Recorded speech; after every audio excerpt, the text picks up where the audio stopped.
Ito ang Negros Occidental Ecotourism Highway, isang pangunahing daan na hindi lamang nag-uugnay sa mga bayan at lungsod ng probinsya, kundi nagsisilbi ring pintuan patungo sa likas na ganda ng kabundukan at kagubatan.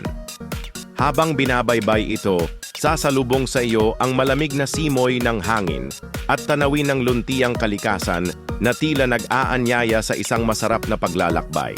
Sa kahabaan nito, matatagpuan ang iba't ibang kafe, pasyalan at mga tanawing kapatagan ng Negros. Isa ring daan ito patungo sa mga kilalang destinasyon gaya ng bayan ng Don Salvador Benedicto na tinaguriang Summer Capital of Negros Occidental dahil sa malamig na klima at magagandang tanawin.